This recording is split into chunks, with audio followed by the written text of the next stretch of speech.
तो 10 2 37 श्रीमद् भागवतम के 10वें स्कंद के दूसरे अध्याय 37 नंबर श्लोक पर हम चर्चा कर रहे हैं। पीछे बोलेंगे सब लोग। श्रण्वा गृणान संस्मर्यान च चिंतयान नामानि रूपाणि च मंगलानि ते क्रियासु पदचरणारविंदयो अविष्टचेता न भवया कल्पते। शृण्वान् गणान् संस्मर्यंश्च चिन्तयान्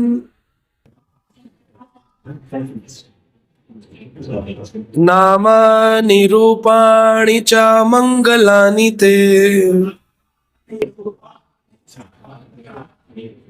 क्रियासु यत्तच्चरणारविन्दयोर् अविष्टचेता न भवाय कल्पते। तो इस श्लोक में बताया गया है अविष्ट चेता। एक व्यक्ति की बात हुई है अविष्ट चेता, जिसकी चेतना अविष्ट सदा भगवान के भजन में लीन रहती है, उसका नाम है अविष्ट चेता। इसको अविष्ट चेता कहा जाएगा जो किसी भी परिस्थिति में श्रव्यान भगवान की कथाओं को सुने, भगवान की कथाओं को गाए, उनका कीर्तन करे। घर में कुछ भी प्रॉब्लम हो जाए लेकिन उसके जीवन में कुछ भी प्रॉब्लम हो जाए लेकिन उसका भजन न छूटे। श्रवयान गणान, उसने अपने जीवन में ये कीर्तन करते हुए सुनते हुए अपने जीवन में उसने ग्रहण किया है। और संस्मरयांश्च, और उसको उसने अपने जीवन में भगवान के सदा चरण कमलों का स्मरण बना रहता है। ऐसा व्यक्ति चिंतयन, किसी भी चीज का चिंतन नहीं करता, भौतिक कार्यकलापों का। उसके जीवन में हमेशा किसका चिंतन होता है? भगवान का चिंतन होता है। कैसे रूप में होता है? नामानि, नाम के रूप में चिंतन होता है। हरे कृष्ण कृष्ण कृष्ण हरे हरे, हरे राम राम राम। जब आपको कोई परेशानी आती है, हवाई जहाज में बैठे हुए वह 200-250 लोग, जब उनको पता चल गया कि 2 मिनट में हमारा हवाई जहाज अब गिरने वाला है, हवाई जहाज के पायलट ने आखिरी 2 शब्द कहे, I am losing the thirst, मुझे ऊपर उठने की शक्ति नहीं मिल रही, हवाई जहाज के दोनों इंजन फेल हो गए। और दूसरा मेडे मेडे मेडे, इसका मतलब होता है अब सब कुछ खत्म होने वाला है। तो उस समय पैसेंजर जो है वो क्या परिस्थिति में रहे होंगे? तो किसी ने उसका वीडियो शेयर किया है, चिल्ला रहे हैं लेकिन क्या? गृणान स्मरयान श्रवणान। इसका मतलब कोई भी व्यक्ति अविष्ट चेता नहीं है। अगर वो व्यक्ति अविष्ट चेता होगा तो शरीर तो देखो किसी ना किसी तरह से समाप्त हो रही है। मरने से पहले आग में जाए कि हम मृत्यु के बाद आग में जाए, अग्नि तो मिलनी है। लेकिन मुख्य है अविष्ट चेता व्यक्ति न भावाय कल्पते, उसको किसी चीज की चिंता नहीं होती। उसको कैसे दिखते हैं भगवान? नाम के रूप में, नामानि। कुछ समय बाद उसको भगवान दिखेंगे रूपाणी, रूप दिखेगा भगवान का। उनको लगेगा स्वयं साक्षात ठाकुर जी, मुझे हवाई जहाज तो नीचे जा रहा है, मैं ऊपर जा रहा हूं, शरीर हल्का हो गया। नामानि रूपाणी च मंगलानि ते। अब मंगल शब्द का अर्थ लोग सोचते हैं कभी कुछ बुरा नहीं होना चाहिए जीवन में, लेकिन मंगल आत्मिक अगर स्तर पर देखा जाए तो आत्मवत् सर्वभूतेषु, आत्मा की रक्षा होनी चाहिए। आत्मत्व सर्व रक्षेतु, अगर आत्मा की रक्षा हो गई तो फिर आप भगवत धाम चले जाएंगे। लेकिन उसके लिए कैसा होना पड़ेगा? क्रियासु, कोई भी क्रिया करें, यत चरणार विंदा, भगवान के चरण कमल कभी छूटने।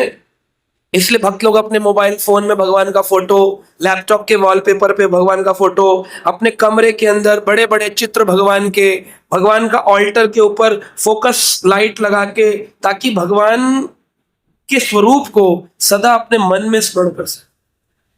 पदम पदम यत विपदम, कदम कदम पर विपदाएं आपते। हवाई जहाज में नहीं बैठोगे कि हवाई जहाज गिर जाता है, पानी के जहाज में फट जाएगा, कार में आग लग जाएगी, रोड पर स्लिप होकर के गिर जाएगा, गाड़ी का एक्सीडेंट हो जाएगा, घर के अंदर हवाई जहाज आके गिर जाएगा। अब जो मेघाड़ी नगर के हॉस्टल में जो गिरे, वो तो हवाई जहाज में नहीं गए। आप न आए ताए को ताए तहां ले जाए, जिसकी मृत्यु जब लिखी है वो होनी ही है। तो आप कितनी मृत्यु से बचेंगे? मृत्यु से तो नहीं बच सकते।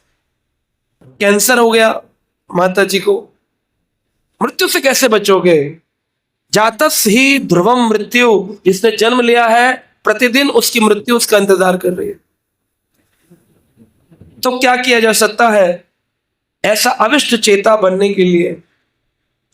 कहते हैं भगवान के जो भक्त होते हैं वो लोग अपने जीवन काल में ही सारे ऋणों से मुक्त हो जाते हैं।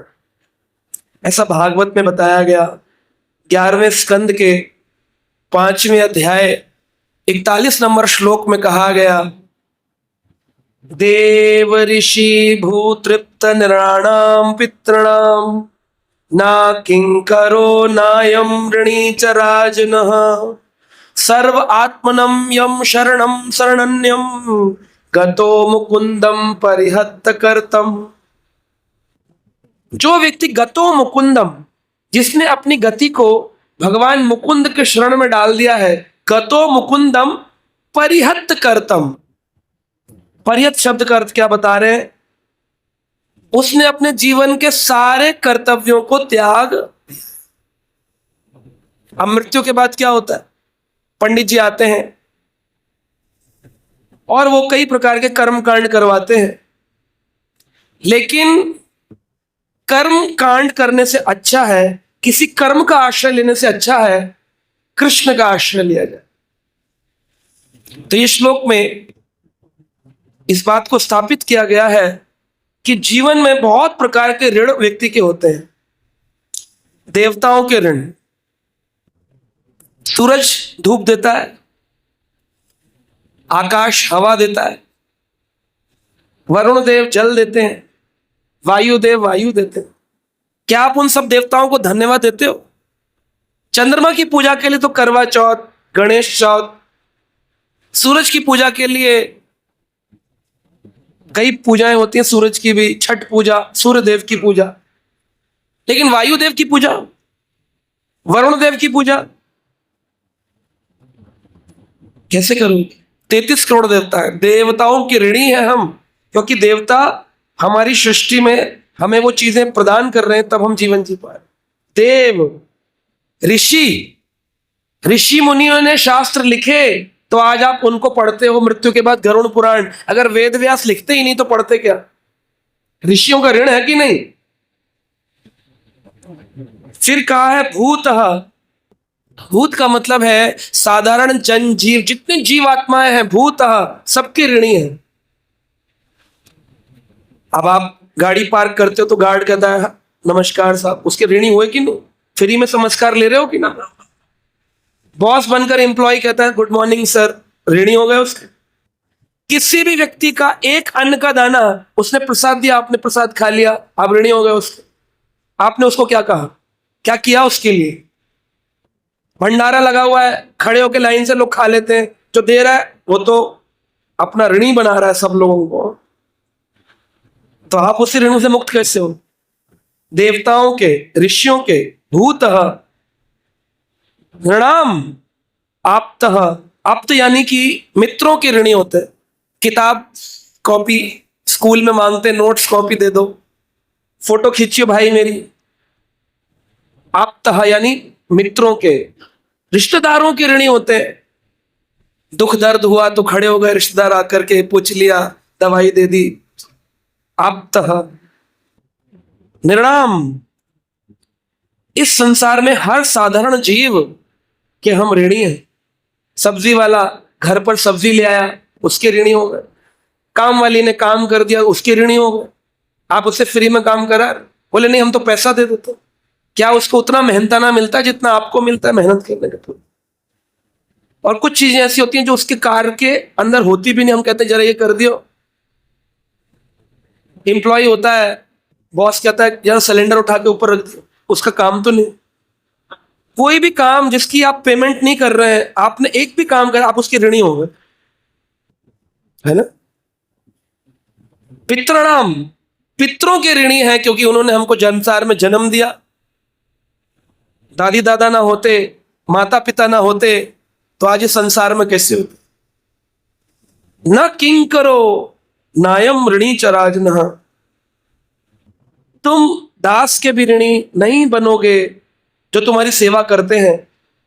तुम किसी के ऋणी नहीं रहोगे राजन, अगर सर्वात्मा यम शरणम शरण्यम, जिसकी शरण में सारी आत्माएं जाती हैं। कौन? कृष्ण। अगर तुम उसकी शरण में चले जाओ, गतो मुकुंदम परिहत करतम, केवल कृष्ण भजन करने मात्र से सारे ऋणों से तुम मुक्त हो सकते।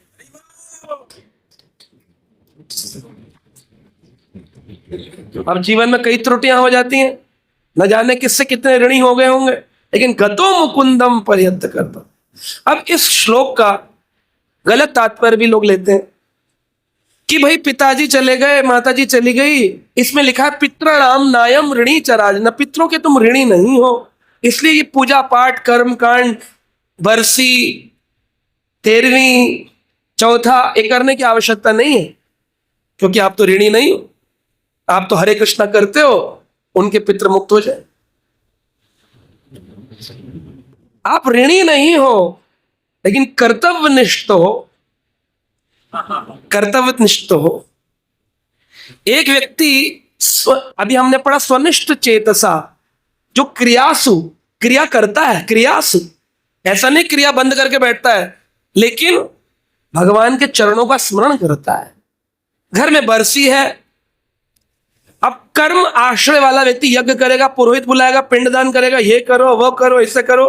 भक्ति सिद्धांत सरस्वती कहते हैं वैष्णव कर्म का आश्रय न लेकर कृष्ण का आश्रय लेगा, भागवत कथा करेगा, कीर्तन करेगा, वैष्णवों को प्रसाद खिलाएगा, इससे उत्तम बरसी हो नहीं सकती है। ये भक्ति सिद्धांत महाराज का है। लेकिन क्रिया तो बंद नहीं करी ना, बरसी तो बना रहे, क्रियासु, लेकिन कैसे? भगवान के लिए वैष्णवों को बुलाकर भोजन खिलाना, ना कि किसी कर्म कांडी के बुलाकर के। कर्म के ऋणी बन जाएंगे उस पुजारी के, तो ऋणी नहीं बनना। गतो मुकुंदम परिहत करतम, कर्तव्य करना है पर कृष्ण स्मरण, उसी को कहते हैं स्वनिष्ठ चेतसा, जो हमेशा चेतन रहे, भगवान की शरण में जाने। आप देखो, जैसे कोई व्यक्ति बीमारी से शरीर छोड़े, कोई व्यक्ति पानी में डूबकर शरीर छोड़ दे, कोई व्यक्ति आग में जलकर शरीर छोड़ दे, जैसे अभी हवाई जहाज में लोगों ने शरीर छोड़ा। इन सभी लोगों के लिए एक यज्ञ होना चाहिए, उसका नाम है नारायण बलि यज्ञ। अगर उनके परिवार वाले, अभी 242 परिवार के लोग, अगर अपने अपने लोगों के नारायण बलि यज्ञ नहीं करेंगे उनके नाम से, तो वो आत्माएं जीवन भर भटकती रहेंगी और उस इलाके को हॉन्टेड प्लेस कह दिया जाएगा, क्योंकि यहाँ अतृप्त आत्माएं जले हुए शरीर से, शरीर में घुसने वाली, भोग विलास करने वाली, लंदन जाएंगे, एंजॉय करेंगे, और वो आत्माएं भटकेंगी वहां। लेकिन उनके परिवार अगर उनका उद्धार करना चाहते हैं, क्या करना चाहिए? नारायण बलि यज्ञ। क्यों करना चाहिए? पहला कारण है, प्रेत आत्मा जिसका शरीर छूट गया है वो मुक्त हो जाए। तो नारायण बलि का मतलब बलि नहीं है। बलि भगवान ने, बाली ने, बलि था ना, बलि राजा, दैत्यराज बलि, उसने जिस प्रकार नारायण भगवान की शरण ग्रहण करी थी, अपना सर्वस्व समर्पित कर दिया था, उससे यज्ञ आया। नारायण के अंदर बलि राजा ने अपना सब कुछ दे दिया। नारायण बलि यज्ञ, बलि का मतलब बकरा या मुर्गा नहीं काटना है, यानी कृष्ण का स्मरण करना है। अब शास्त्र कहते हैं, गरुड़ पुराण में लिखा है, श्राद्ध कर्म किया, घर में खाना बनाया, कुत्ते की दृष्टि पड़ गई, देवता स्वीकार नहीं करेंगे। किसी स्त्री का मासिक धर्म चल रहा है, उसकी दृष्टि पड़ गई, उसको देवता स्वीकार नहीं करे। वैरागी व्यक्ति जिसने अपने जीवन का परित्याग कर दिया है, संन्यास धारण किया है, उसकी दृष्टि पड़ गई तो स्वीकार नहीं करे, क्योंकि वैरागी के ऊपर श्राद्ध कर्म लगता नहीं है। जिसने ब्रह्मचार्य लिया है या जिसने संन्यास लिया है, उसको अपने पितरों के लिए संन्यास, ये कर्तव्य नहीं करना पड़ता, लेकिन जो गृहस्थ है उसको करना पड़ता है।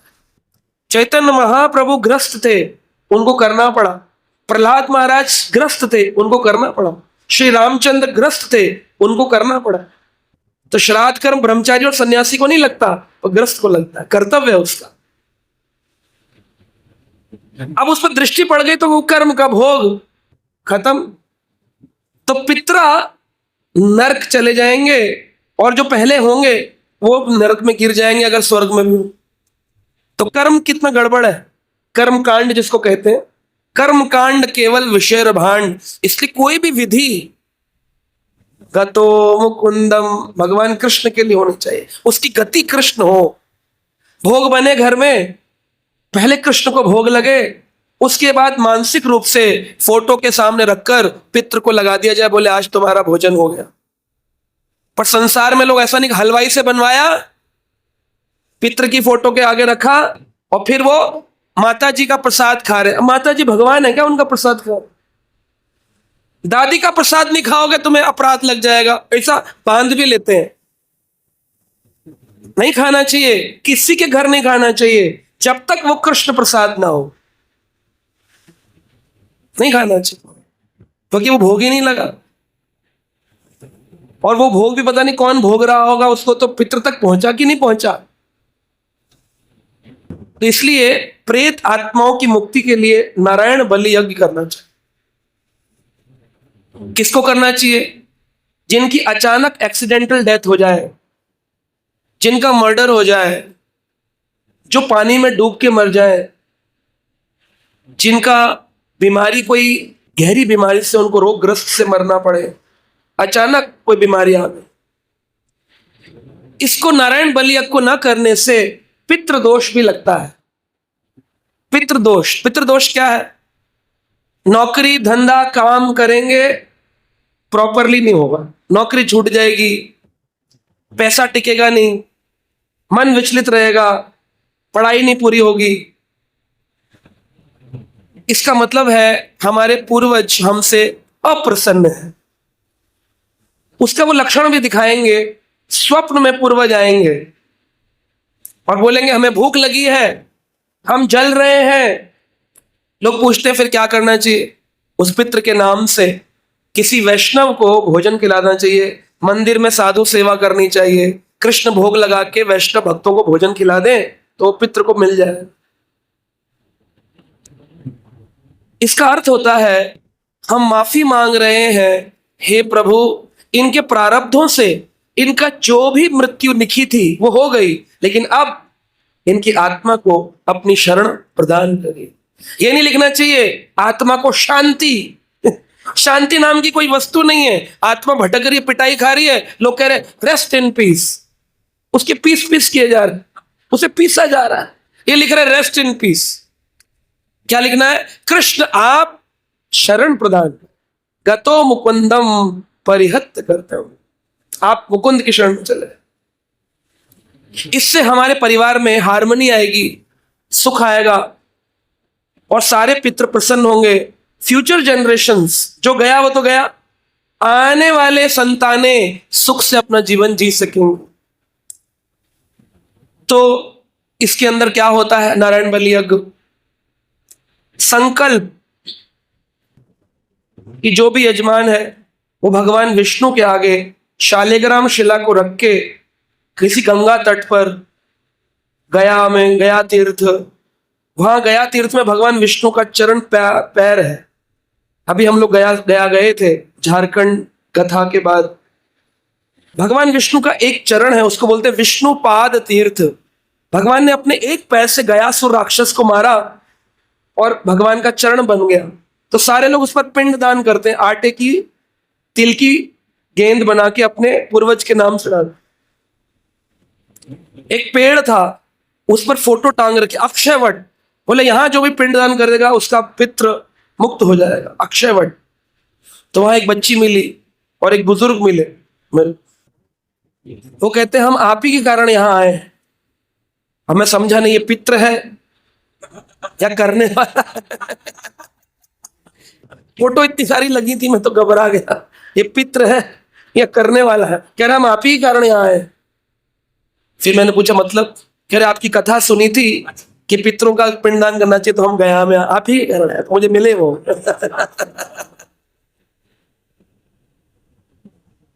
तो गोत्र पता होना चाहिए, अपना नाम, किस कारण से बीमारी हुई, क्या हुआ।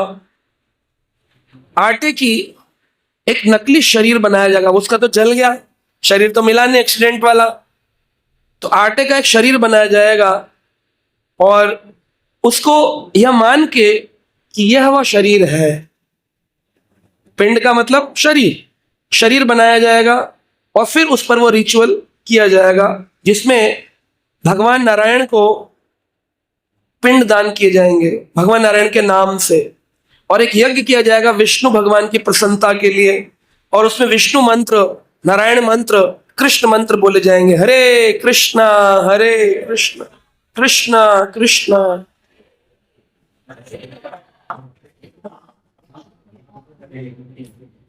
श्राद्ध कर्म और तर्पण यानी अंतिम भोजन और अंतिम तिल उदक क्रिया।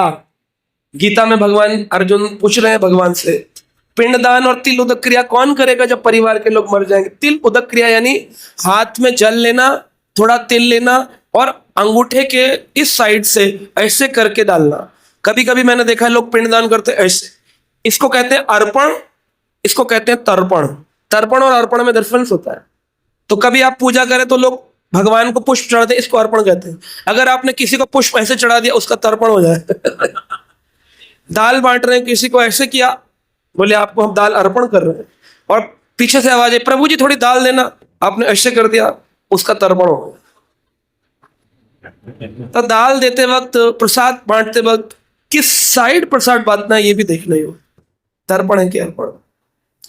तो त्र्यंबकेश्वर में, नासिक में होते हैं ऐसे, गया में होते हैं, रामेश्वरम में होते हैं, श्रीरंगम में होते हैं, प्रयाग में होते हैं, हरिद्वार में होते हैं, कोई भी तीर्थ, वृंदावन में भी होते हैं। नारायण बलि यज्ञ, इसमें कोई व्यक्ति वैदिक विधि को जानने वाला होना चाहिए, वैष्णव। कर्मकांडी होगा तो कर्म में फंसा देगा आपको, वैष्णव होना चाहिए।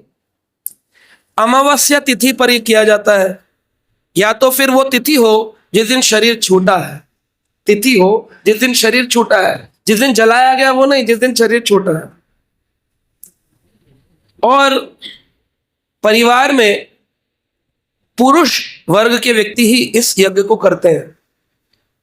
बड़ा बेटा हो, चाचा ताऊ हो, बेटी का बेटा हो, किसी पुत्र से ही इस कार्य को कराया जाता है। अगर कोई ना हो तो धन देकर के वो पुजारी ही पुत्र बन के निमित्त होकर पूजन कर देगा कि मैं ही पुत्र हूं, निमित्त बन जाएगा, पर करेगा पुरुष ही, इस कन्या नहीं कर सकती। इसमें कुशा घास चाहिए होती है, केले के पत्ते चाहिए होते हैं, तुलसी के पत्ते चाहिए होते हैं, जनेऊ चाहिए होता है, गाय का गोबर चाहिए, अग्नि की लकड़ियां चाहिए, आटा चाहिए, तिल चाहिए और शालिग्राम भगवान का एक शिला, शालिग्राम शिला चाहिए। इससे पितृ दोष शांत होते हैं, आत्मा को कृष्ण शरणागति मिलती है और उसकी गति जो भी होगी, किसी भक्त परिवार में जन्म होगा ताकि आगे वो भक्ति को, सनातन ज्ञान को, वैदिक ज्ञान को आगे बढ़ा सके। जो रह गए हैं पीछे, उनके जीवन में आने वाले अवरोध बंद हो जाए। कहते हैं कि अगर घर में कोई भक्ति करने वाला अच्छा भक्त हो ना, जिसे कहा स्वच्छिष्ट, क्या कहा, कौन सा चेतसा, स्वनिष्ठ चेतसा कोई व्यक्ति हो, स्वनिष्ठ चेतसा, जिसकी निष्ठा कृष्ण में हो और वो कर्तव्य कर दे, तो पितृ जो होते हैं, अगर उनको नरक जाना भी हो तो उनका नरक रुक जाएगा और उनको बहुत सुंदर गति मिलती है। ऐसी गति मिलती, कौन सी गति, वैकुंठ गति मिल जाती अगर उनका भक्त करने वाला स्वनिष्ठ चेतसा हो। अब हर आदमी की नहीं, जो माला घुमा रहा है बोले हम भी स्वनिष्ठ चेतसा है। तुम सोते सोते कृष्ण स्मरण करते हो, हर क्रिया में स्मरण करते हो, तुम्हारी हर कर्म कृष्ण का हो गया, तो फिर तुम स्वनिष्ठ चेतसा नहीं हो, फिर तुम्हें सारे कर्तव्य कर। लेकिन स्वनिष्ठ चेतसा हो चुका है वो व्यक्ति वैकुंठ पहुंचा सकता है अपने पितरों को। एक साधु थे वृंदावन के, वो मुझे बता रहे थे, उन्होंने कहा कि मैंने एक बार भजन करने के लिए अपने परिवार का त्याग कर दिया, वृंदावन में रहने लगे, स्वनिष्ठ चेतसा हो गए, पूरा भजन अच्छे से, नाम जप, कथा कीर्तन, परिक्रमा प्रतिदिन वृंदावन, बढ़िया भजन। तो बोलते हैं मेरे को ना कान में आवाज सुनाई देती है, कौन सी, जय हो जय हो जय हो जय हो। कोई माइक नहीं लगा हुआ, कोई माइक सिस्टम नहीं है, कोई साउंड सिस्टम नहीं है, कान बज रहे हैं क्या, डॉक्टर को दिखाया, डॉक्टर बोले नहीं कान तो ठीक है, जय हो ध्वनि आती। तो किसी वरिष्ठ संत के पास, वृंदावन के आचार्य के पास पहुंचे, बोला 1 महीना हो गया, प्रतिदिन रोज जैसी माला पूरी करता हूं, चलते चलते रोड पे आवाज आती, जय हो जय हो जय हो। क्या है? उन्होंने कहा तुम्हारी रुचि भजन में इतनी बढ़ गई है कि तुम्हारे पितृ जो है वो पीछे से जय जयकार कर रहे हैं। कहा ये हमेशा चलता रहे, मैं तो किसी काम में मन ही नहीं लगा पाता हूं, इतनी जोर की जय हो होती है मैं घबरा जाता हूं। बोले तब तक जय हो करेंगे जब तक एक भी पितृ स्वर्ग या नरक में रह गया, सब तक सारे वैकुंठ नहीं चले जाएंगे, तब तक जय जयकार होती नहीं। क्या इसका कोई प्रमाण है? बोले हाँ, शास्त्र में इसका श्लोक दिया गया है, कुलम पवित्रम जननी कृतार्थम। क्या है? कुलम पवित्रम जननी कृतार्थम वसुंधरा पुण्यवती च तेना स्वर्गा स्थित ये पितरो अपि धन्यम एषाम गृहे वैष्णवा नाम। जिनके घर में वैष्णव नाम का कोई भक्त हो गया, उनके पितृ बड़ी जोर जोर की ध्वनि करते हैं, स्वर्ग स्थित हो, स्वर्ग में पुण्य किए स्वर्ग चले गए, पाप के नरक चले गए। नरक वाले चिल्लाते हैं हाय हाय और स्वर्ग वाले जय हो जय हो। लेकिन कोई व्यक्ति अगर वैष्णव हो गया, स्वनिष्ठ चेतसा भजन करने वाला हो गया, वो नाम जप करेगा, पितृ करेंगे जय हो, क्योंकि एक एक व्यक्ति को निकाला जाएगा। अरे तुम्हारे परिवार में एक हो गया, नाम जप करता है, ग्रंथ पढ़ता है, भागवत सुनता है, भागवत करता है, चलो चलो चलो नरक स्वर्ग छोड़ो, वैकुंठ जाओ वैकुंठ। कुलम पवित्रम जननी कृतार्थम, जननी कृतार्थ हो जाती है, कुल पवित्र हो जाता है। वसुंधरा पुण्यवती च तेना, वो वसुंधरा, वो पृथ्वी धन्य हो जाती है। जय हो, एक भक्त मेरे ऊपर चल रहा है, वसुंधरा। स्वर्गो स्थितो ते पितरो अपि धन्यम एषाम गृहे वैष्णवानाम जन। जिसके घर में वैष्णव हो गया, उसके पितृ स्वर्ग में स्थित होकर भी जोर जोर से क्या कहते हैं, जय हो जय हो जय हो। उनके लिए क्या पिंडदान, कर्तव्य कर दो बस, वो तो अपने आप ही उनको भगवान ले जा रहे हैं वैकुंठ। प्रहलाद महाराज को भगवान ने कहा 21 पीढ़ियों की गारंटी,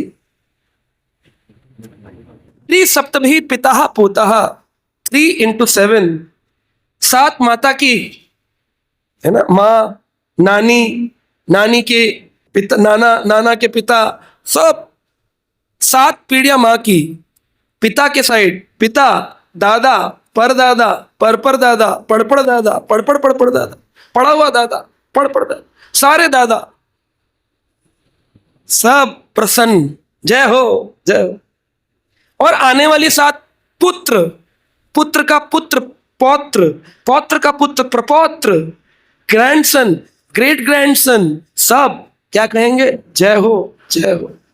प्रहलाद के पुत्र हुए विरोचन, विरोचन के पुत्र हुए बलि, लेकिन बलि को भगवान की प्राप्ति हुई तो सबसे पहले धन्यवाद देने कौन आए, प्रहलाद महाराज। प्रहलाद ने कहा जय हो जय हो जय हो, तुमने हमारे कुल का क्या कर दिया, धन्य कर दिया।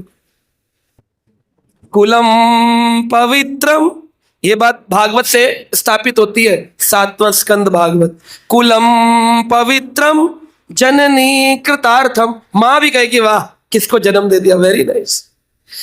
अरे ये तो केवल उनके लिए है जो भजन करता है, जो भागवत सुनते हैं प्रतिदिन, जिन्होंने नियम लिया है मैं पूरा जीवन मृत्यु काल तक अंत तक भागवत पढ़ूंगा सुनूंगा, नित्यम भागवत सेवया, ऐसा भागवत निष्ठ भक्त 200 पीढ़ियों का उद्धार कर सकते हैं। भागवत कोई छोटा ज्ञान नहीं है। कोई बोल रहे पुराण कर रहे हैं जी, शिव पुराण, हमारे यहां भी कथा चल रही है, शिव पुराण, हमारे यहां कथा चल रही है ब्रह्म वैवर्त पुराण, सारे पुराण नहीं, केवल भागवतम, 200 पीढ़ियों का उद्धार हो सकता है। हम भी जाते हैं जी सत्संग में, निरंकारी सत्संग, कुछ नहीं होगा, कुलानी घना नीचा, कुल तुम भी गिरोगे, कुल के पितर भी गिर जाएंगे नीचे, पतंती है। लेकिन भागवत सुन रहे हैं प्रतिदिन, केवल और केवल पृथ्वी पर पूरी वसुंधरा में एक ही शास्त्र है श्रीमद् भागवतम, जिसका नित्यम सेवा करने से 200 पीढ़ियों का उद्धार हो सकता है, छोटी बात नहीं।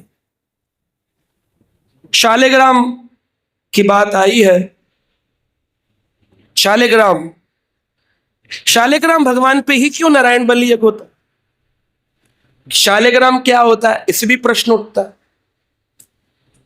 शालिग्राम शिला गंडकी नदी से प्राप्त होने वाला वो पत्थर है जिसमें प्राण प्रतिष्ठा की आवश्यकता नहीं होती है, ठाकुर जी स्वयं विराजमान।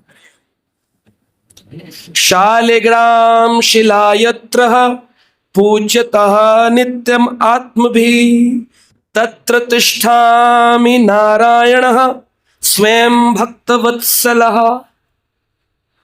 शालिग्राम जी के बारे में पद्म पुराण में लिखा है, शालिग्राम शिला यत्र, यत्र यानी जहां पर, शालिग्राम शिला पूज्यते नित्य आत्मभिः, अगर जिसके घर में नित्य पूजन हो रहा है, तत्र तिष्ठामि नारायणः, मूर्ति में हो सकता है कोई हो नारायण ना हो, तुमने नारायण बलि किया और नारायण न हो उसमें, लेकिन शालिग्राम पर करने से तत्र तिष्ठामि नारायणः स्वयं भक्तवत्सलः, स्वयं भक्तवत्सल भगवान विराजमान होते। इसलिए गौड़िया वैष्णव लोग शालिग्राम का पूजन करते हैं।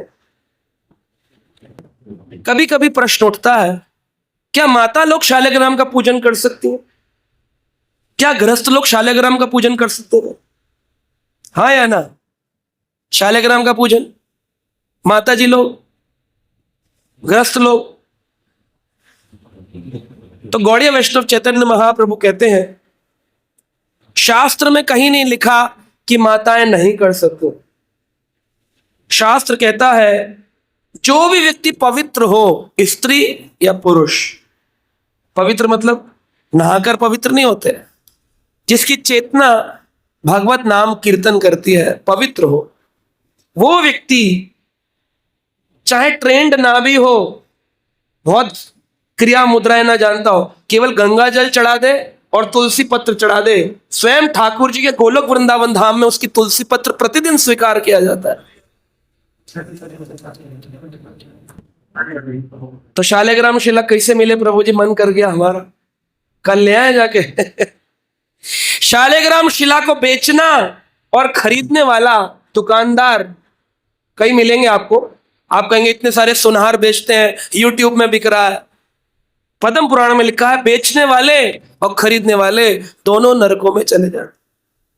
भगवान को ना खरीदा जाता है ना बेचा जाता, तो कैसे मिलेंगे? इस शालिग्राम शिला के कई रूप हैं, कई प्रकार के शालिग्राम शिला है, एक नहीं होते। अब बेचने वाले मूर्ख बनाते हैं, काले रंग का पत्थर पॉलिश करके गोपाल गोपाल शालिग्राम 250 रुपया, 250 रुपया। हरिद्वार में से बाल्टी भर के रखा होगा, शालिग्राम ले जाइए 200 रुपया, 200 रुपया। आप भी कहेंगे शालिग्राम, प्रभु जी ने बताया था। शालिग्राम नहीं है, वो पत्थर है समुद्र के किनारे, नदी के किनारे मिलने वाले।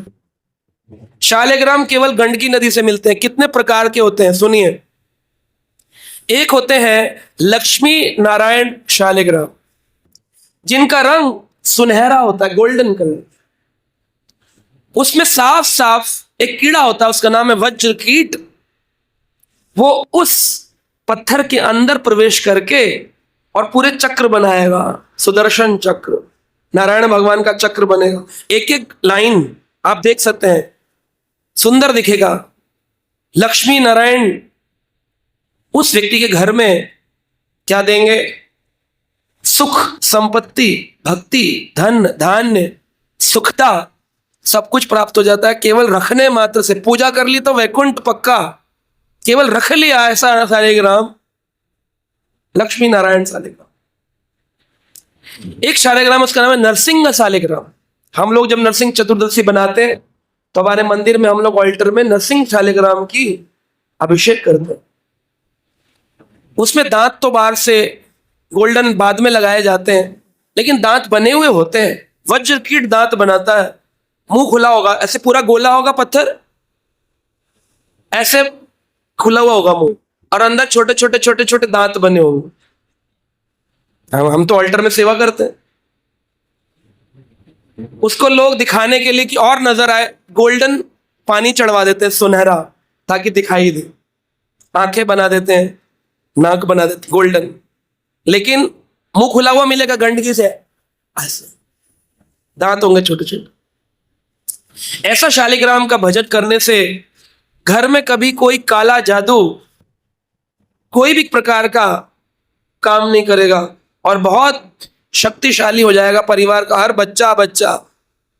उसको कोई मार नहीं सकता, उसका कभी अनिष्ट नहीं हो सकता, रोड एक्सीडेंट नहीं हो सकता। नरसिंह शालिग्राम। लेकिन करेगा कौन? जो पवित्र हो। तीसरा है वामन शालिग्राम। ये छोटा सा होता है, इसके अंदर छोटे छोटे चक्र बने होते, देखने में ही लगता है वामन देव, बटुक ब्राह्मण, छोटे से छोटा शालिग्राम। इससे आध्यात्मिक उन्नति बहुत होती है, विनम्रता आती है भक्त के अंदर अगर वो वामन शालिग्राम, क्योंकि भावन भगवान ने बड़े विनम्रता पूर्वक बलि के साम्राज्य से सब कुछ छीन लिया था, तो विनम्रता सिखाता है ये शालिग्राम। एक होता है काले रंग का कृष्ण शालिग्राम, उसके अंदर लक्ष्मी नारायण जैसे चक्र होते हैं, लेकिन लक्ष्मी नारायण में सुदर्शन चक्र जैसे बहुत होते हैं, कृष्ण में थोड़ा कम चक्रास होते हैं, और ये डिवोशन, भक्ति को हमारे जीवन में लाता है। एक होता है हैग्रीव शालिग्राम, इसके अंदर घोड़े जैसा मुंह बना होता है। हैग्रीवा, है यानी घोड़ा, ग्रीवा यानी गर्दन, जिसकी गर्दन घोड़े जैसी है, हैग्रीवा। हैग्रीवा ज्ञान का वर्धन करता है। जो साधु पुरुष अगर हैग्रीवा शालिग्राम का भजन करें, सारा वेद, श्रुति, स्मृति, आगम, इतिहास, पुराण, दर्शन सब भूल जाएगा दिमाग। हैग्रीवा शालिग्राम। एक है वराह शालिग्राम, इसमें वराह की तरह चोंच निकली होती शालिग्राम। पूरा शालिग्राम होगा बड़ा सा, बहुत बड़ा होता है, 200 किलो, 250 किलो, 150 किलो बड़ा होता है। चोंच निकली होगी इससे, दांत, उस दांत जिसमें पृथ्वी उठाई थी भगवान। और वो वराह शालिग्राम सभी प्रकार के पाप का भंजन करने की शक्ति रखता है। इसमें एक ही चक्र होगा, सर्कल, जैसे जुपिटर है ना, जुपिटर देखा ग्रह, एक ही चक्र होता है, रिंग, तो एक रिंग होगी वराह शालिग्राम की। फिर है राम शालिग्राम। राम शालिग्राम में धनुष बना होता है, बो आकार का धनुष, और अंदर में जो चक्रा है वो ऐसे धनुष की शेप में, ऐसे धनुषाकार। रामचंद्र भगवान की तरह इसका भजन करने वाला बड़ा मर्यादित होगा, बड़ा शांत चित्त होगा, बड़ा पीसफुल, पेशेंस, बहुत बढ़िया। एक है सुदर्शन शालिग्राम। ये 2 टुकड़ों में विभाजित होता है, ऊपर का टुकड़ा, नीचे का टुकड़ा, और अंदर स्वर्ण के छोटे छोटे तिनके, सोना भी दिखाई दे, चमकता है, ऐसा लगेगा सोना है, निकालना नहीं है, बोले शालिग्राम तोड़ के सोना निकाल लिया। स्वर्ण के टुकड़े भी होते हैं और अंदर चक्रा बना होता है पूरे में, सुदर्शन शालिग्राम। इससे सारी नेगेटिविटी समाप्त हो जाती है। एक शालिग्राम है जिसका नाम है 10 अवतार शालिग्राम। इसके अंदर 10 अवतारों का मिश्रण होगा। वराह जैसा दांत भी होगा, नरसिंह जैसा मुंह भी होगा, सुदर्शन जैसी रिंग भी होगी, इसमें मिक्स होता है, इसे 10 अवतार शालिग्राम कहते हैं। एक है अनंत शालिग्राम, अनंत शेष। तो अनंत की तरह उसमें फन बने होंगे और मल्टीपल चक्रास होंगे, बहुत सारे चक्रा होंगे, पूरे में चक्र चक्र चक्र चक्र चक्र चक्र, देखने में लगेगा जैसे बहुत फन है, फन बने हुए, फन, शेषनाग के, अनंत शेष। तो ये अनंत शेष शालिग्राम काला जादू उतारने के लिए पूजा में आता है। तो जो लोग काला जादू उतारते हैं, वैष्णव लोग, किसी पर कर दिया जाए तो उतार दें।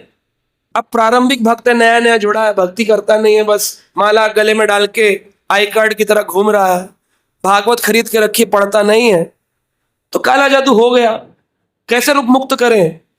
बोले उसका ये अनंत शेष शालिग्राम पर पूजन करवा दो। मत्स्य शालिग्राम, बिल्कुल मछली के शेप में, आप इनके वीडियो भी देख सकते हैं, वीडियोस मिल जाएंगे आपको। हमारा अगर प्रेजेंटेशन होता तो हम वीडियो दिखाते हैं आपको, एक एक शालिग्राम का फोटो खींचा है मैंने, हाँ सबके हैं, किसी व्यक्ति से मंगवाए फोटोज। मत्स्य शालिग्राम, मछली की शेप एकदम, भगवान मत्स्य अवतार। तो उसमें जितने भी डूब करके मरने वाले लोग होते हैं उनका मत्स्य शालिग्राम पर पूजन कराया जाता है, क्योंकि मत्स्य समुद्र से आता है, जल से आता है। भगवान मछली जो है वो जल का देवता बने, तो डूब करके मरने वाले व्यक्ति के लिए इस मत्स्य शालिग्राम पर पूजन करना होगा। फिर है कूर्मा शालिग्राम। कूर्मा के अंदर पीठ ऐसे होगा, कछुए जैसा लिखेगा, नीचे प्लेन, ऊपर ऐसे होगा, ऊपर छोटे छोटे चक्रा बने होंगे। कभी कभी ये शालिग्राम ब्राउन कलर का भी मिलता है, देखने में ही कछुआ लगता है पर वो शालिग्राम होता है। सोचिए, कछुए जैसे, कच्छप भगवान ने अवतार लिया, गरिष्ठ चक्र बन गए मंदराचल पर्वत के, तो वैसे चक्र बने होते हैं, है ना भगवान के। फिर है दामोदर शालिग्राम।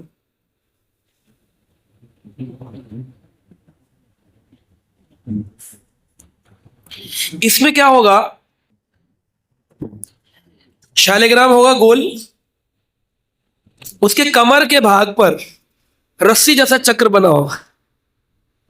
दामोदर, रस्सी को उधर से बांधा, तो भगवान का शालिग्राम गोल होगा, बीच में उसकी कमर के भाग में चक्र हो, बोले दामोदर शालिग्राम। मैं आपको आइडेंटिफिकेशन बता रहा हूं। फिर है एक विष्णु दीप शालिग्राम। इसके अंदर एक गहरा गड्ढा होता है, चक्र नहीं होंगे, गहरा गड्ढा होगा, ऐसे 2 टुकड़े हुए तो एक टुकड़े के पेट के अंदर पूरा गहरा गड्ढा हो, ऊपर वाला प्लेन, नीचे वाले में गड्ढा होगा।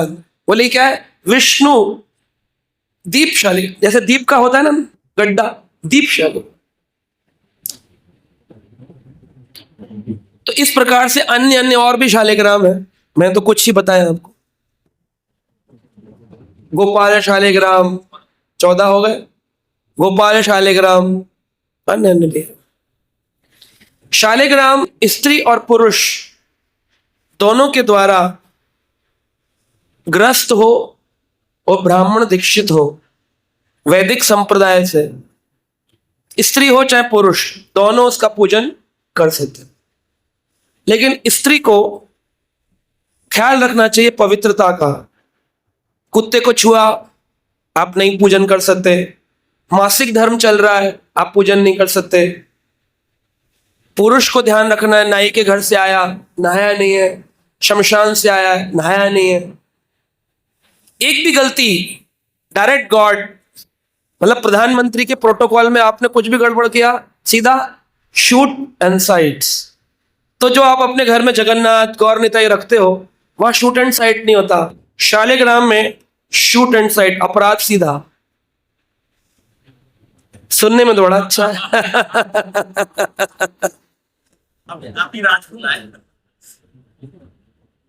तो कई भारतीय सनातनी लोग बोलते हैं माता छू नहीं सकती है, औरतें शंख नहीं बजा सकती हैं, औरतें शालिग्राम का पूजन नहीं कर सकती हैं। ऐसा कुछ भी नहीं।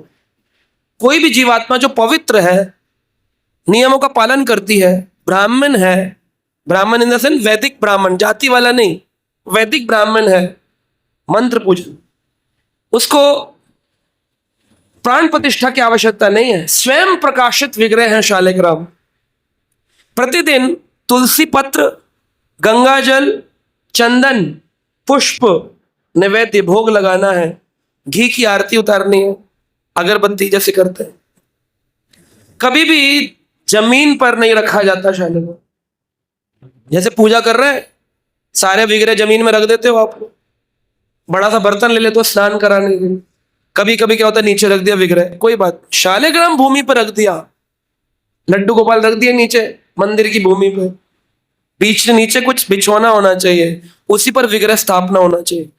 नहीं हुआ तो अपराध नहीं लगता है, भगवान माफ कर देता। लेकिन शालिग्राम का हुआ अपराध। हमेशा जब भी उनका स्नान हो, गंगा जल या तो मंत्र जल या तो गंगा जल, दूध, दही, पंचामृत का भी इस्तेमाल करके उनका अभिषेक किया जा सकता है। तुलसी कभी भी दिन में उनमें से हटनी नहीं चाहिए। तुलसी हट गई तो शालिग्राम का प्राकट्य ही गड़बड़ हो जाएगा। इसलिए तुलसी का पत्र प्रतिदिन चिपका रहे चंदन के साथ उनके ऊपर। क्या कहते हैं मंत्र में? ओम नमो नारायणः, ओम विष्णवे नमः, ओम कृष्णाय नमः, ओम नरसिंहाय नमः। ऐसे विष्णु हजारों नाम, सहस्त्र नाम में से कोई भी नाम। अब इसमें क्या नहीं करना चाहिए यह मालूम होना चाहिए। शालिग्राम रखा है तो उनको छोड़कर घर पे नहीं जा सकते, जैसे डीटीज को सुला के चले जाते हैं। शालिग्राम को अपने साथ कैरी करना ही पड़ेगा, क्योंकि साक्षात भगवान है। डीटीज को तो आप कह देते हो भगवान सो जाओ, इसको दे दो, उसको दे दो, दूसरा व्यक्ति नियम पालन करेगा कि नहीं करेगा? हमेशा जहां ट्रैवल करेंगे, एक दिन के लिए भी गए हैं, शालिग्राम जी को लेकर ही जाना पड़ेगा। उनका एक डिब्बा होगा, उसमें कपड़ा होगा, उसमें सिंहासन होगा, ब्रीथ सांस लेने के लिए उसमें छिद्र होने चाहिए। ऐसा नहीं पूरा लपेट दिया, बंद कर दिया। भगवान शालिग्राम को बेचने वाला और खरीदने वाला, जिस दुकानदार से खरीदा और जिसने बेचा, दोनों ही उसी समय चित्रगुप्त गोल्डन अक्षर में लिख देगा नरक गामी। ना बेच सकते हो ना खरीद सकते। तो बोले फिर प्रभु जी लाएं कैसे शालिग्राम को? जब बेच नहीं सकते, खरीद नहीं सकते, तो कैसे कर लाएंगे? मन में ये भाव आता है। तो कहते हैं कि शालिग्राम भगवान को मांग कर भी नहीं लाया जा सकता, कि मांग करके किसी के पास है, बोले हमको शालिग्राम दे दो, मांग के लिए, तो मांग कर भी नहीं ला सकते हो। कैसे मिले फिर शालिग्राम? या तो गुरुदेव सेवा से प्रसन्न होकर कहे मेरे पास 10 है, एक की सेवा तुम करो, ये नहीं, गुरुजी गुरुजी गुरुजी गुरुजी।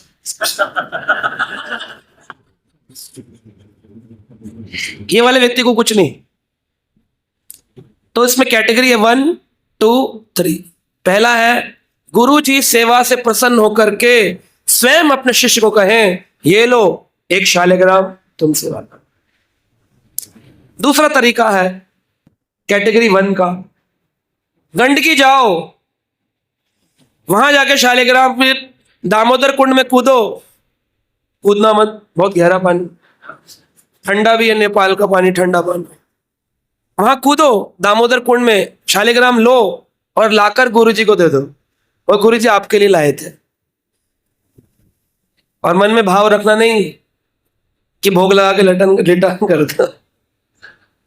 गुरुजी को लाकर दे दो, गुरुजी सेवा करेंगे, और गुरुजी कहेंगे मेरे पास प्रचार का काम बहुत है, तुम ही इसकी सेवा करो। जी गुरु, जैसा आप किया।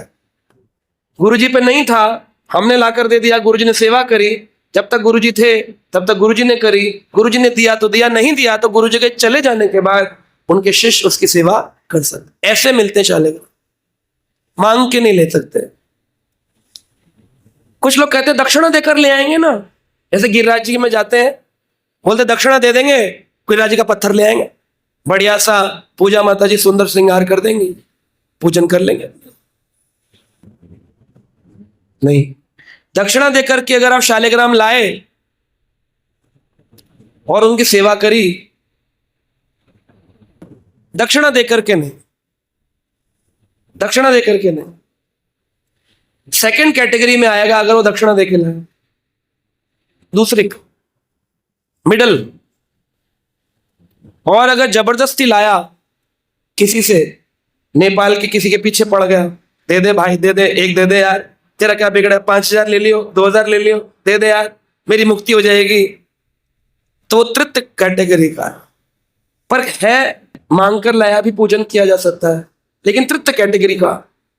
सेकंड वाला दक्षिणा देकर लाया गया, और पहला वाला गुरु की कृपा से प्राप्त। लेकिन खरीद कर लाया, सुनहार की दुकान से एक शालिग्राम, सारे नेपाल में दुकानें शालिग्राम बेच रहे हैं, सब नरकगामी हो जाएंगे। ये मैं नहीं बोल रहा हूं, पुराण में लिखा। तुलसी दल मात्रेण जलस्य चलुकेन वा, श्लोक लिखा है। सेवा कैसे होगी?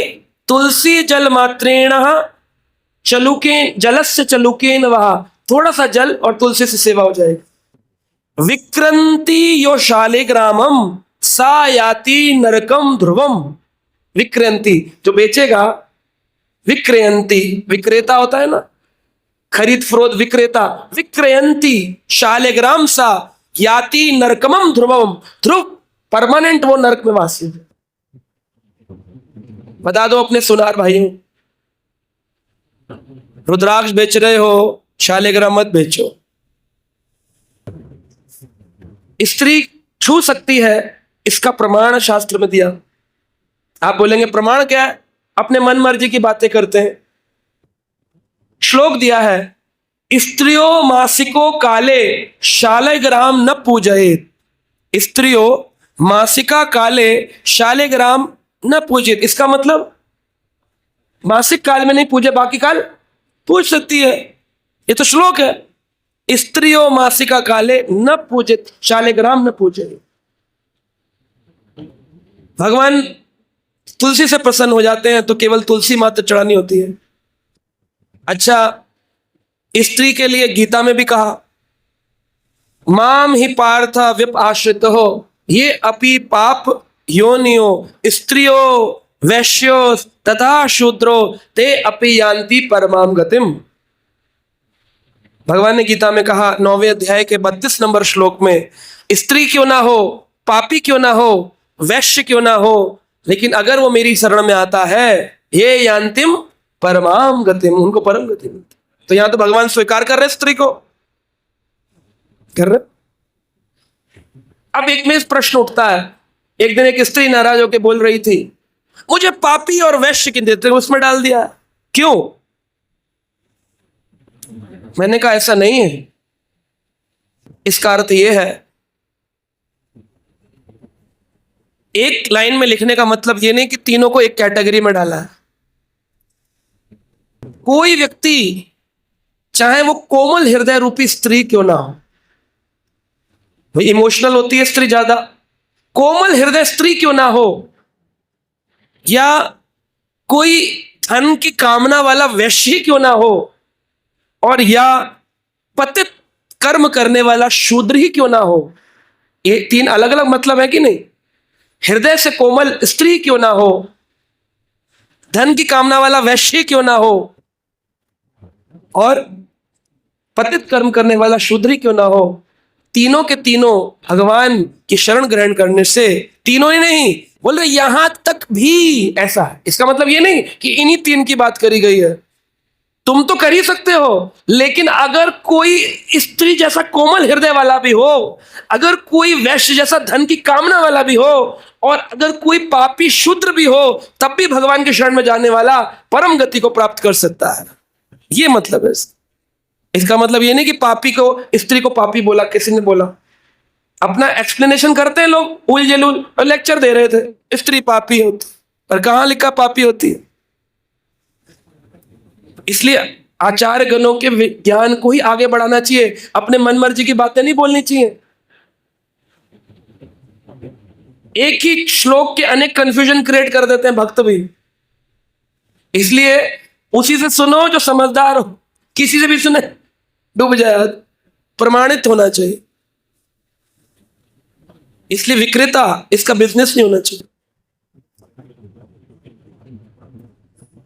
इसको लिखा है शालिग्राम 3 रंगों में आते हैं, ब्राउन, पीत वर्ण, रक्त वर्ण, श्याम वर्ण। श्याम वर्ण वाले भक्ति प्रदान करते हैं, रक्त वर्ण वाले सबके लिए नहीं होते, जनरल पब्लिक के लिए नहीं, उनको केवल कुछ तांत्रिक लोग पूजन करते हैं। पीत वर्ण वाले संतान प्राप्ति के लिए होते हैं, अगर किसी को संतान नहीं हो रही है, गर्भाधान संस्कार भी कर चुका है और अच्छी संतान चाहिए, तो उसको पीत वर्ण के शालिग्राम का पूजन करना चाहिए, लेकिन प्राप्त गुरु से हो, खरीद के नहीं। तो इसमें कई रंग बताए, कपिलः, भद्रः, रत्न वर्णः, पीत वर्णः, श्याम वर्णः, नील वर्णः, स्निग्धः। तो स्निग्ध चिकना शालिग्राम। शिव जी का पूजन करके प्रसाद नहीं खाया जाता। शिवलिंग को कोई भोग लगाया गया हो, डायरेक्ट प्रसाद खाना मना है उसका, ये पुराणों में लिखा। क्योंकि शिव जी वैष्णव है, आप खाएंगे बिना भगवान कृष्ण को भोग लगाए तो शिव जी कैसे खा लेंगे।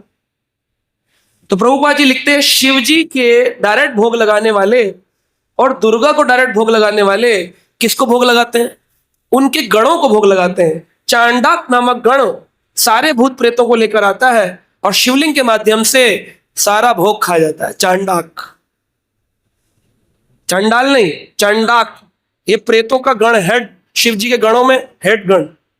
देवी को भोग लगाया, बलि चढ़ाई, कुछ भी किया, देवी नहीं खाएगी, कौन खाएंगे, चांडाक नामक गण खाएंगे उसको, और अपने भूत प्रेतों को, गणों को खिलाए। क्योंकि देवी तो वैष्णवी है, वो तो कृष्ण प्रसाद खाती है, जगन्नाथपुरी में विमला देवी बनकर बैठी हुई है। शिव जी तो वैष्णव है, आशेश्वर महादेव में केवल नंदगांव में कृष्ण बलराम का भोग ही खाते। तो ये बात स्थापित करती है शिव जी को डायरेक्ट भोग नहीं लगता और दुर्गा को डायरेक्ट भोग नहीं। लेकिन अगर शिवलिंग के साथ शालिग्राम शिला हो, कहां है, भुवनेश्वर, लिंगराज, हरिहर, तो वहां तुलसी भी अर्पित की जा सकती है और उनका भोग भी स्वीकार किया जा सकता है, क्योंकि उसमें शालिग्राम। शालिग्राम क्या करते हैं, हर भोग को स्वयं खाते हैं, शिव जी को उच्चिष्ट देते हैं, बाद में भक्तों को मिलता है, पावरफुल। कई बार लोग भुवनेश्वर जाते हैं लिंगराज का दर्शन करने, कहते हैं अरे शिवलिंग पर तुलसी चढ़ा रखी है। शिवलिंग पे नहीं चढ़ाई, किस पे चढ़ाई, उसका जो योनि एरिया है, बीच में लिंग हो गया, योनि एरिया जो है, ऊपर जलेहरी हो गई, तो जलेहरी जो है वो शालिग्राम से बनी। पूरा। इसलिए उस स्थान को हरिहर क्षेत्र भी कहते हैं। ऐसा है। शालिग्राम को गले में पहना भी जा सकता है, नरसिंह कवच जैसे लोग पहन लेते हैं। छोटे से शालिग्राम होते हैं, गोपाल शालिग्राम, उसको यहां पहन सकते हैं। लेकिन कैसे? छेद कर दिया तो हो गए नरकवासी, ड्रिलिंग कर दी, छेद कर दिया, बांधे कैसे? स्वर्ण का तावीज बनाओ, उसमें शालिग्राम डालो, मोटा सा इतना बड़ा पेंडल पहन लो, पहन सकते हैं। शालिग्राम को गले में भी धारण किया जा सकता है। जो व्यक्ति गले में धारण करेगा, निश्चित रूप से कहीं भी शरीर छोड़े, एरोप्लेन क्रैश में शरीर छोड़े या कश्मीर की वादी में शरीर छोड़ दे, वो निश्चित ही सीधा वैकुंठ धाम में प्रवेश करे। लेकिन पहनना उसी को है जो स्वनिष्ठ चेतसा भक्त हो, जिसकी चेष्टा विमुख चेष्टा ना हो, स्वनिष्ठ चेष्टा भक्त हो, उसको पहन।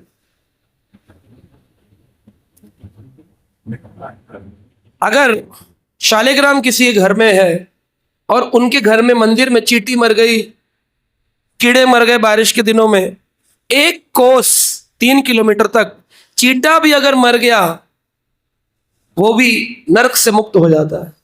सारी योनि मुक्त होकर सीधा मनुष्य योनि प्राप्त करता है शालिग्राम जी की शक्ति।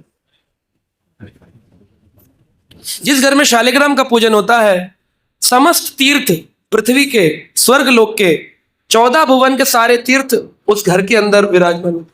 शालिग्राम का अभिषेक किया, मंदिर में होता है प्रतिदिन पूजन। उनकी तुलसी खाली, सोचो आपने समस्त तीर्थों का जल, समस्त तीर्थों का तुलसी दल ग्रहण कर लिया। पुजारी से जाकर बोलो मुझे शालिग्राम की एक तुलसी दे दो, आनंद ही आनंद, हरि बोल।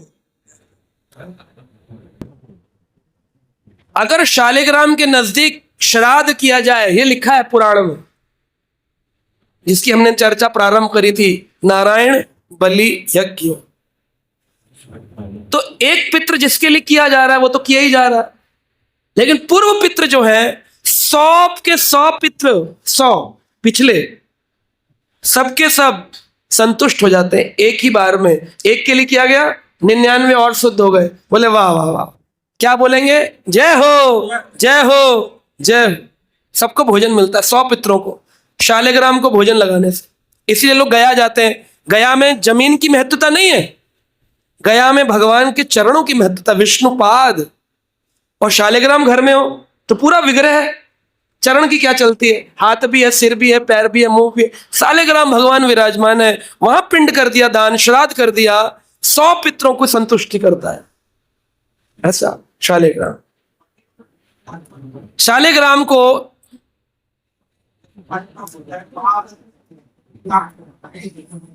क्या कर दें मंदिरों में? हाँ हाँ, वहां शालिग्राम में पिंडदान करते नहीं ना, विग्रह स्थान है ना, वहां पर कराते नहीं। उसके लिए स्पेशल एरिया होता है, वहां कराएंगे नहीं। यहां तक कि नारायण बलि यज्ञ आदि भी पब्लिकली नहीं किए जाते। मैंने बोला ना, दृष्टि पड़ जाने से श्राद्ध भंग हो जाता है। इन क्रियाओं को सूक्ष्म में अकेले में ही किया जाता है।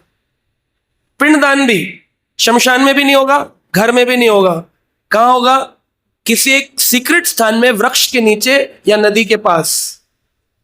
पब्लिकली नहीं होता कि पूरे मोहल्ले को बुला लिया, आओ जी पिंडदान हो रहा है जी, आओ आओ, देखो देखो, लगेगा ही नहीं। कोई मासिक धर्म वाली स्त्री की दृष्टि पड़ जाएगी, खत्म।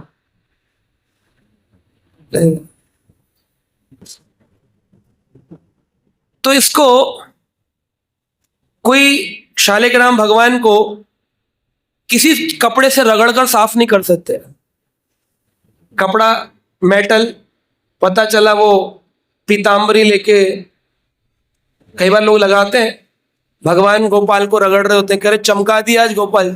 गोपाल जी कहता मैं तुझे चमकाऊंगा। ठाकुर जी ब्रासों से नहीं चमकाए जाते हैं, उनके लिए अभ्यंग आता है, उसे चमकाया जाता है। तो इस प्रकार से अलग अलग इसमें वर्णन किए गए। शालिग्राम को दिखावे के लिए नहीं रखना चाहिए। अगर शालिग्राम रख लिया, प्रतिदिन 4 बजे उठकर भजन करना पड़ेगा। है शालिग्राम रखे 8 बजे, लेट हो गए थे कल रात को, शालिग्राम कहेंगे वाह बेटा। जितनी महिमा है फिर उतने नियम भी। कोई महिमा मंडित चीज आसानी से नहीं मिलती है कि दुकानदार से ले आए, हमने भी रख ली प्रभु जी, अब तो हम भी वैकुंठा जाएंगे, सारी दुनिया चली जाएगी वैकुंठ।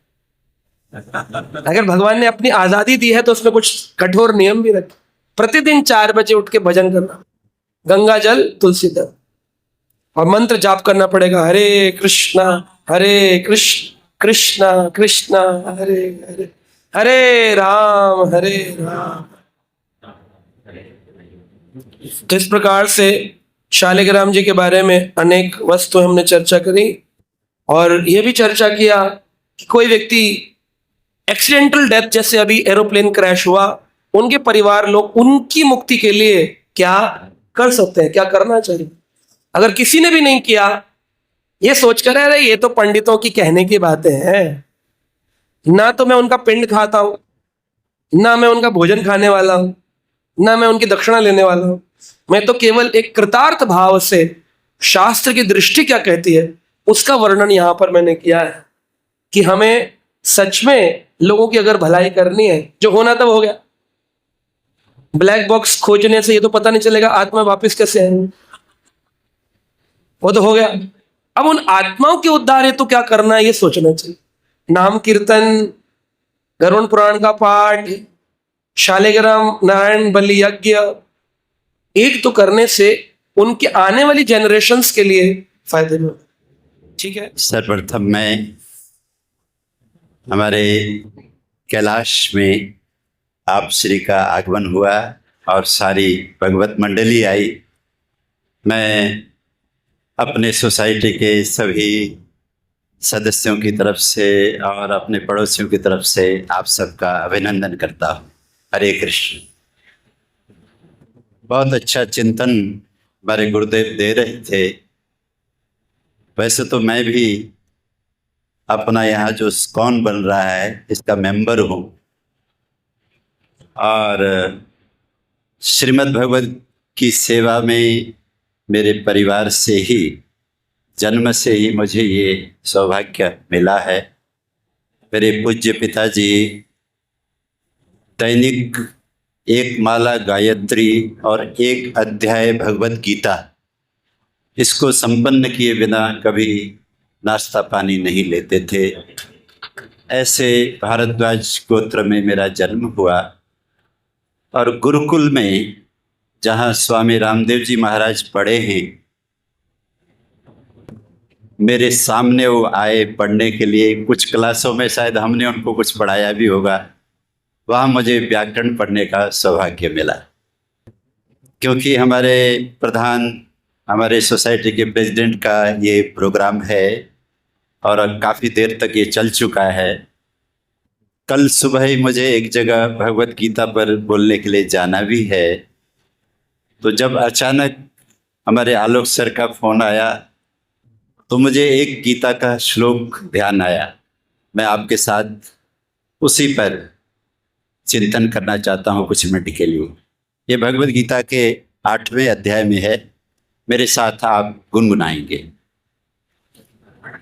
अभ्यास योग युक्तेन, बोलिए अभ्यास योग युक्तेन चेतसा नान्यगामिना,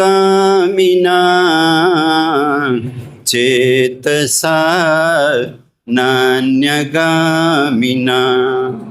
परमं पुरुषं दिव्यं, परमं पुरुषं दिव्यं याति पार्थानुचिन्तयन्, याति पार्थानुचिन्तयन्। और ये किसने कहा? व्यास ऋषि लिखते हैं श्री भगवानुवाच। इसी को मैंने एक कीर्तन बनाया प्रभु जी। श्री भगवानुवाच, श्री भगवानुवाच,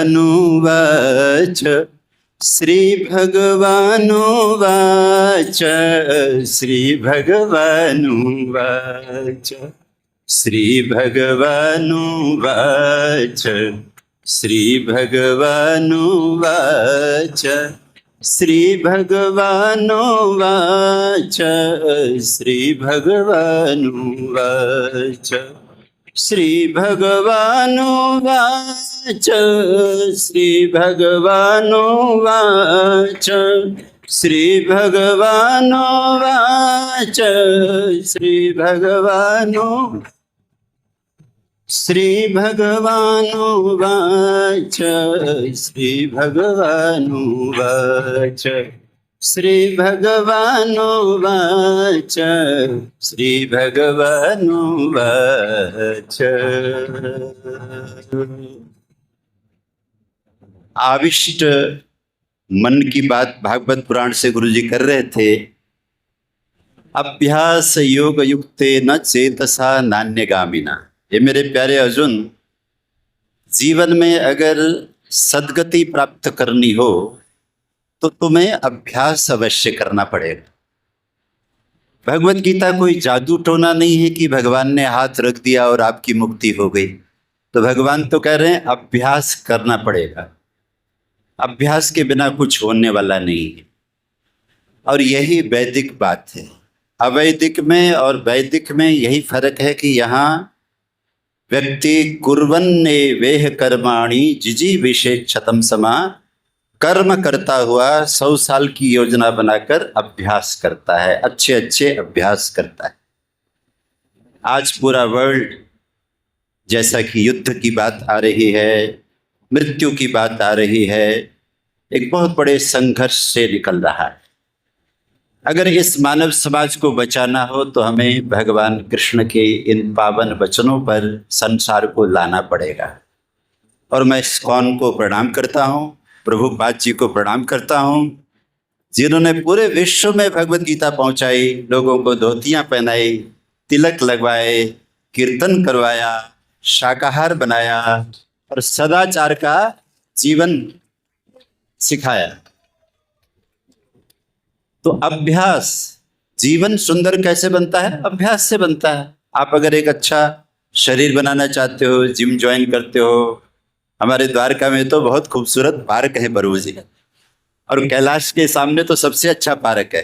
मैं जब भी मुझे समय मिलता है सुबह मैं जाता हूँ, बहुत मेरे प्रेमी मिलते हैं मुझे। दैनिक जब आप इस शरीर को एक अभ्यास में डालते हो तो रोग से बचते हो, शरीर आपका ठीक रहता है। ठीक इसी तरह ये जो मन है, आज की समस्या शारीरिक नहीं है प्रभु जी, आज की समस्या मानसिक है। संसार भूख प्यास से, बीमारी से, धन के अभाव से क्लेश में नहीं है, मानसिक विकारों की वजह से क्लेश में है।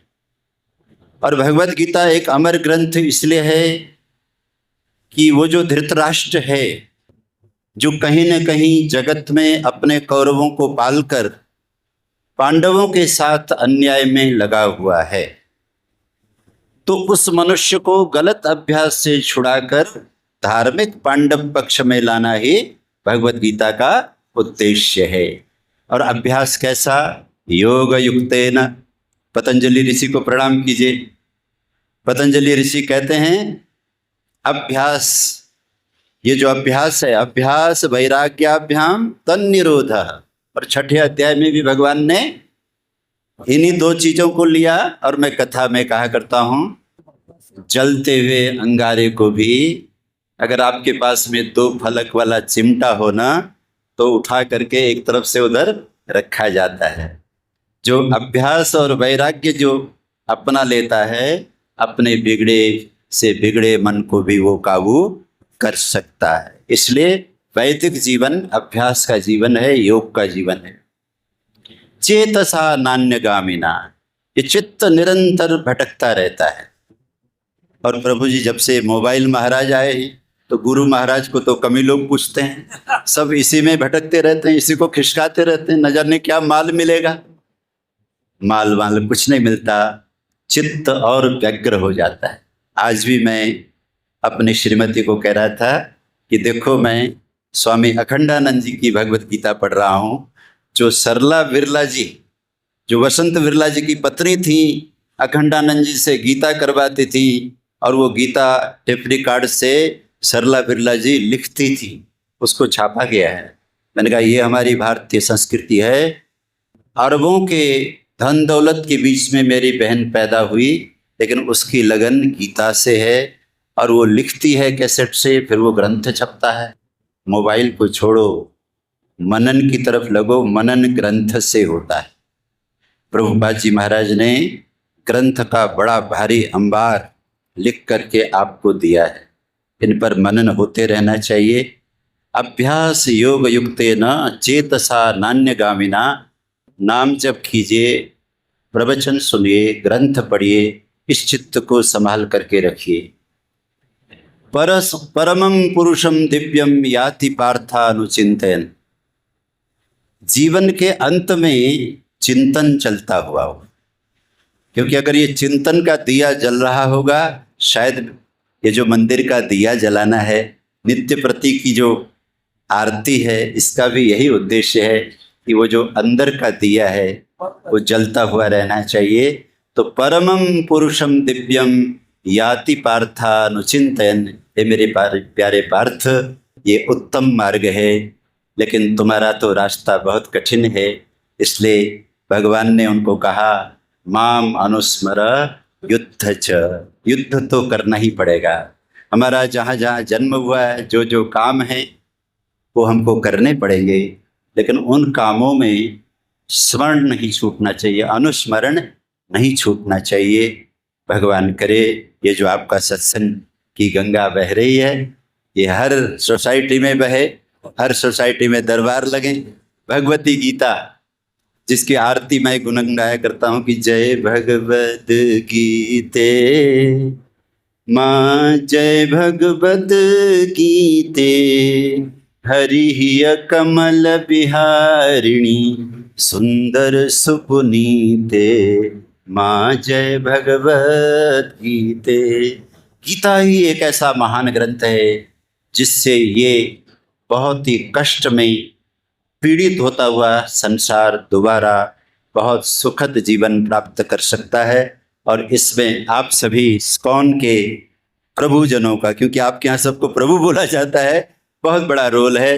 भगवान आपको अपने जीवन में भक्ति और शांति का संचार करना चाहते हैं तो देर किस बात की, जुड़िए हमारे YouTube चैनल कृष्णा टीवी से, जहां आपको मिलेंगे भक्तिमय वीडियोस, प्रेरणादायक भागवत कथाएं और अनमोल आध्यात्मिक ज्ञान। तो अभी सब्सक्राइब करें और हमें फॉलो करें एवं अपने प्रियजनों के साथ ये दिव्य यात्रा साझा करें और आध्यात्मिकता की ओर कदम बढ़ाएं। हरे कृष्णा।